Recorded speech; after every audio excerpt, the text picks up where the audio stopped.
Hello and welcome to Data Planet. I'm Emma Davis, and today's guest is DeAnna Ransom, Chief Growth Officer at Betterbot. Welcome to the show, DeAnna. Thank you so much, Emma, for having me. So, to start, tell me about Betterbot. What do you do, and what do your customers have in common? So, we are an Agentic AI operational platform for the multifamily industry. And one of the things that our customers have in common is the need to scale and to be able to do it efficiently, grow their net operating income, and give a excellent resident experience in a very tight market. Got it. Okay, so it's not necessarily, I own a multifamily home and I live in the first floor and I'm renting out the top floor and I need help. It's people like I'm building my real estate empire, but specifically a few properties, a few different multifamily homes. Is there sort of a sweet spot where it's enough volume and activity that they really need BetterBot's help, or an upper bound on that where more than this many units and they're probably, I don't know, being absorbed by some conglomerate or something, like what is that sweet spot of customers? No, that's a great question. We definitely have an ICP sweet spot, and it's typically you'll see some folks who have built a bit of an empire, and they may own about 10 properties or more, and at that point, they need scale, they need efficiency, they need systems. Um, and for us, because of the flexibility of our agentic AI architecture, there's not necessarily a limitation. We have some of the largest PMCs in the world as our customers, including Graystar, which is one of the top in the world. They are our customer, but we also, because of the architecture, have the flexibility to support those scaling property management portfolios. Okay, nice. And you talked about some of the things that BetterBot provides, the efficiency, the ability to scale, and that better experience for residents. Um, can you talk about some of the ways it provides those things? So, um, if I'm running 10 different properties, what are the kinds of problems that I might encounter that BetterBot can help me solve better than whatever the precursor solution that is inferior to BetterBot might be able to do? Go ahead, So Deanna, sales pitch. Let's hear I it. am totally gonna dance around calling anyone's solution inferior. Okay, all right. All right. I'm gonna tap a little bit there, but I am going to speak to the things that we definitely help and support because these are the things that folks are saying. So, for example, we have different types of portfolios that have speed to leasing pressures, right? The need to be able to deal with staffing constraints. So imagine needing to have on-site staff being able to do tours and respond to maintenance and take payments for rent. And hey, your rent is late. We help them with the capability to really be able to scale their operational execution, their visibility, and the analytics to be able to know how to do that effectively and do that with a smaller staff or a centralized staff if they choose to. We also make their humans work smarter, right? Taking away those manual tasks. And so it's really important, particularly at a time when, in my opinion, so many folks are just saying AI, AI, AI, right? And then there's a lot of confusion around large language models versus agentic versus generative. The most important thing is if you're going to future proof, you really want the scalable architecture of agentic where agents think, act, respond, and can learn so that it can continue to give you greater flexibility for the future. Okay, so my experience can be really customized just using the agentic AI compared to, another homeowner or another, property manager who may have fewer properties or different issues that they're encountering. Just through me operating in Betterbot, I'm getting a more tailored experience for what I need. Residents are getting a more tailored experience, but at the same time, the business is actually getting a more, um, business-driven experience as well. It's making your employees smarter, faster, more responsive, but actually taking away some of the more repeatable tasks that happen within Mhm. property management. One of the big things on the marketing side would be about getting leases converted to tours, getting units filled. But once you get the units filled, there's the resident's experience, right? They need to be able to have maintenance and support. They need to get their questions answered. They need to be able to have access to amenities. And then on the other side of that, there is the business of a property management company, which is understanding the performance of a portfolio, really looking at where they can optimize and being able to do that in a scalable way. I don't use the word automated anymore. I use the word agentified, in order to do that. What's the distinction between automated and agentified? Yeah, because automation is the ability to take tasks and make it so that, if they're typical tasks, you can just automatedly, which means on repeat, Mhm. right, be able to respond. I use the terminology agentified because it is the experience of working with an agent that actually has learned and can adapt to what it is being asked and always provide an on brand, human like experience for the person using it. Very cool. All right. That's a helpful distinction and also a very compelling one. Um, all right. So we understand more about Betterbot as a product and as a service. Where are you as a company on your growth journey? We're in a very exciting phase. You see how I just perked up there. Yeah. We're in Ooh, an we're way in to a go. very exciting phase of our growth journey. Betterbot is pretty unique in the sense that it has been built and was always built and owns its own technology. And so we were able to pivot and iterate fast as opposed to building legacy technologies like only being stuck with a large language model or Mhm. just a chat bot, right? Which is an Mhm. automated response.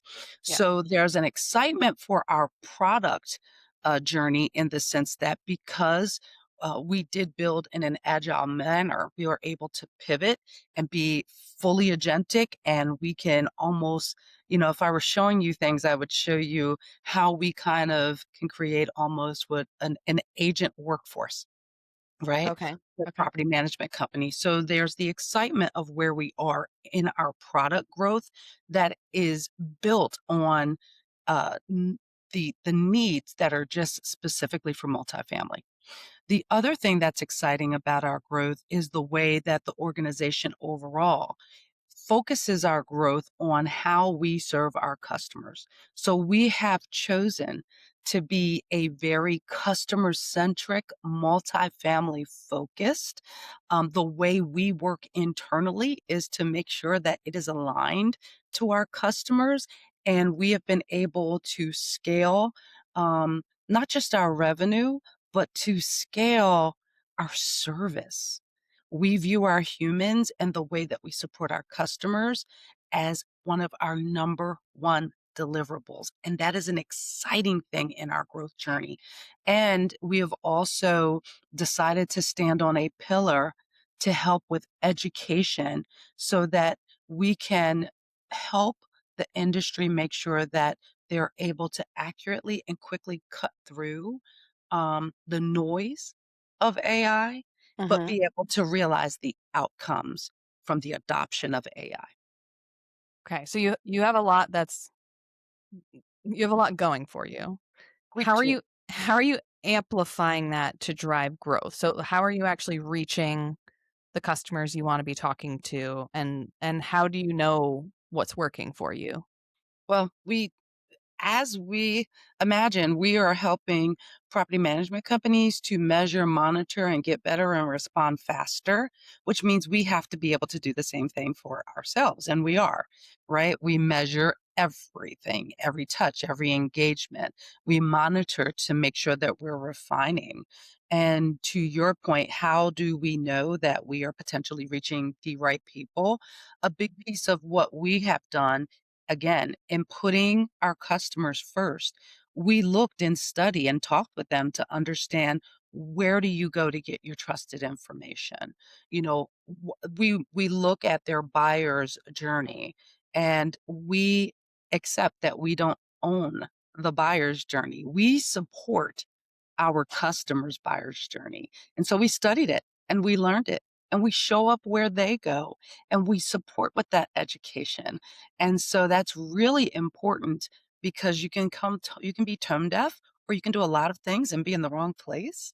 Mhm. But we support their journey by studying, learning, and supporting their journey. That's fascinating. And so does that, tactically speaking, does that mean going to events, publications? Just how are you initiating those conversations to learn more about what what they need in order to support their customers? Yeah, we adopt a truly integrated multi-channel approach. And Okay. what that really means is we recognize that the multifamily industry has a lot of trust in peer-driven information, right? Mhm. Okay. That digital channels are supportive in the buying decision. So we need to show up in some of the third party places and publications where they go to get their information, but we also show up at the events that matter most to them. But we're Mhm. constantly doing feedback loops. We're constantly putting out surveys and talking with our customers to make sure that we are a part of, we're not a vendor. We see ourselves as an integral partner in the industry overall, and that's how we position ourselves across channels. We serve ads where they are. We show up where they go. We want to hear and learn as they hear and learn and provide much needed thought leadership, especially as it comes to AI, to help support the growth of this industry because we're so vested in it. Fantastic. Uh, DeAnna, I'd love to spend a couple minutes talking about you, if you don't mind. Uh, Okay. she's so excited for anybody listening, not watching. Okay, so you have a fascinating career. I'm looking at my notes now. You've been executive director and president of Women in Revenue. You've been a co-founder, an advisor, a board member, held many C-suite positions at multiple companies. So my first question is, what are some common threads within your career? You know, I used to, and thank you for allowing me to kinda talk about this. I don't usually talk about me, Mhm. but, one of the common threads is I happen to have, and this started a long time ago, when I was at SAP, right?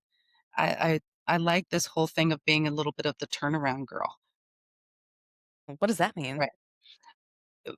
I like to take the hard things and look at what it takes to optimize, systematize, and grow it, right? And I am a student and a fan. You mentioned, a bit of my career. I didn't always sit in the C-suite, right? So, part of that was understanding and working at various size organizations from, you know, Fortune 500. I mentioned the SAPs, the Mercs, and such, but also working in the mid market and also working at startups.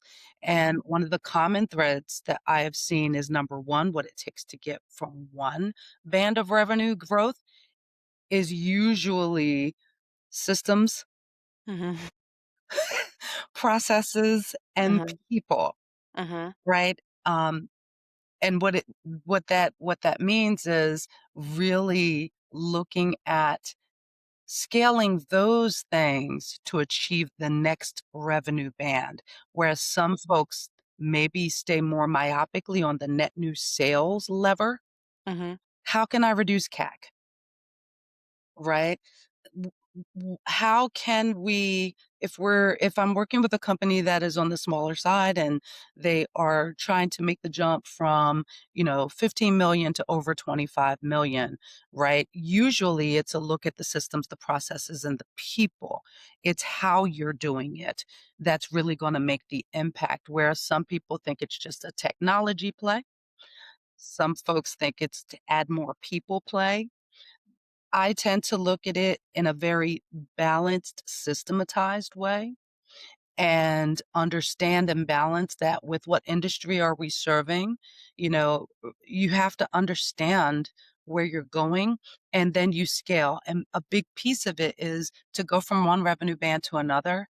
Typically, it's eliminating as much of the chaos Yep. So you can see what's happening. so you can put proper processes that create scalability, transparency, and visibility, right? Mhm. Which tends to give you the insight you need to make the best decisions based on data and not Mhm. gut, to be able to scale the business. And that's common, right? If you walk into a startup and they want to go from startup to 10 million, okay, let's take a look at what you're doing today. Let's peel back the onion. If you want to go from 10 million to 25 million, okay, what are the things that we're doing that are working, that are scalable, that we need to continue? What do we need to optimize, right? Where are our gaps? And, how do we now put systems and processes and measures, right? And what are the right measures? Mhm. And so that's a common thread for me. Yeah. And how far out is that? So what you're talking about sounds to me like, go where the puck is going, not where it is, like that that adage, I guess. So, but if you're talking about going from a startup to a grow up, or, a startup to I a like that. that wasn't me. I heard someone else say that recently, a recent guest. Um, to that next level, but there are multiple levels before you get to we're enterprise, we're Fortune Yes. 500, all Yes. that. So how far ahead are you laying that groundwork? Is it looking at, okay, here's what we have going now. I'm going to put systems in place to make this work better. Or are you, I'm looking where we're going at this next level and I can at least forecast this far ahead. So to get from here to there, we need this system. And then if we keep growing, we're going to need to do this again. We're going to need to put another system in place. Like, how far ahead are you planning with that? Yeah, no, that's a great question. And part of my answer is going to be depends. And it depends on what the CEO and I are aligned on. What's the outcome we're trying to get to? Are we Yeah. attempting to grow the business or are we trying to position ourselves, right, for some level of a buyout? And that begins to tell me about the timing of how far out I need to look. I believe, and at least for me, the way I look at things is I look 10 years down the road and as a thought process, right? What where could we potentially be 10 years down the road, right? And then I back into, okay, what are the things that are in place right now? What are the resources I have right now? I need to achieve certain things within certain time frames. So there's a visionary aspect to it, but there's the planning and the reality aspect to it. So I'm always looking at things 3, 5, and 10, Nice. right?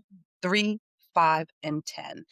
And then there's beyond that if I'm operating in a much larger organization, but that's usually fairly safe because part of what happens, particularly in the world of business today, especially since COVID, has been things change so quickly. And so your plan must be agile and you have to be able, while you are looking down the road, to be ready for the pothole that's right in front of you so that you can pivot. Yeah. But I think Eisenhower, this, I don't know the actual quote, it's going to be a paraphrase, was plans are useless, but planning is everything. So just the practice of, okay, I've thought about this and I've mapped out some scenarios. Inevitably, something's going to come up that we didn't anticipate, but I already have this framework in my mind that we can more easily, adapt to that rather than starting from Plan, scratch. plan, plan, and marry it with data, data, Mm, data, mm, right? nice. I've seen planning done, but it isn't vetted and supported uh, with industry insights or data so that you can plan with as much accuracy as you can. So I would say plan, but marry it with data. And to your point, be ready to be agile with the plan, build flexibility into the plan. It's kind of like a car, right? Where the suspension Yep. Yep. right, has the ability, oh, I've hit that pothole or that rock and I'm not going to break. I'm going to bounce a little bit so that you can keep going. hmm Wonderful. DeAnna, this is such a lovely conversation. Thank you so much for being a guest on Data Planet. Let's go ahead and wrap that up there because I feel like we could continue talking for the rest of the day and we just don't have the time. So, uh, listeners, if you want to learn more about DeAnna and Betterbot, details will be in the show notes. Otherwise, DeAnna, thank you so much for joining me today on Data Planet. Thank you for having me.